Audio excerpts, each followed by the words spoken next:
Animal shapes. But the other night, my whole life changed when my friends and I were given the power to morph. You know, change shapes, become animals. 8th level transmutation. We've jumped some spell slots. Casting time, 1 action, range 30 feet, components verbal somatic, duration, concentration, up to 24 hours. That is a long time to have someone concentrating on something. Let's see what the spell is. Your magic turns others into beasts. Choose any number of willing creatures that you can see within range. You transform each target that you can see within range. You transform each target into the form of a large or smaller beast with a challenge rating of 4 or lower. On a subsequent turns, you can use your action to transform affected creatures into new forms. Transformation lasts for the duration of each target, or until the target drops to 0 hit points or dies. Okay. Until the target drops to 0 hit points. There's some specifics that need to be set up. You can choose a different form for each target. A target's game statistics are replaced by the statistics of the chosen beast. The target retains its alignment and its intelligence, wisdom, and charisma scores, just like Druid shape. The target assumes the hit points of its new form, and when it reverts into its normal form, it returns to the number of hit points it had before it transformed. If it reverts as a result of dropping to 0 hit points, any excess damage carries over to its normal form, as long as the excess damage doesn't reduce the creature's normal form to 0 hit points. If it isn't knocked out, it isn't knocked unconscious. The creature is limited to in the actions it can perform by the nature of its new form, and it can't speak or cast spells. Makes sense?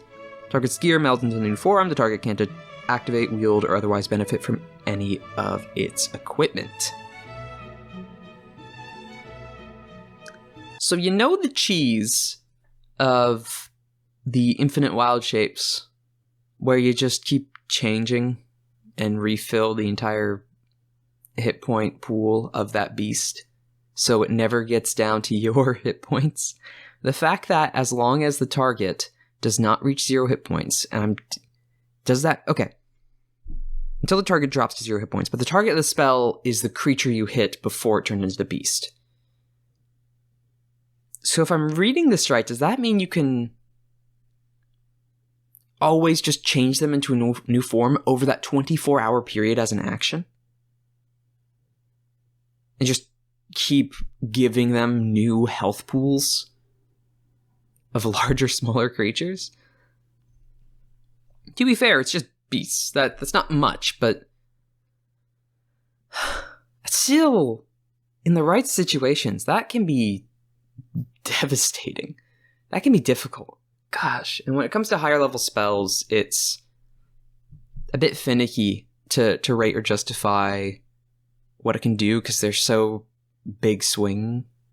As in, like, when a high level spell is cast, you know that's gonna be a bad time. Bad time. Though I'd have to say, I mean, this follows the same line of cheese as the late game druids. I'd have to say 6 out of 10. 6 out of 10 because it's only beasts. 5, 6.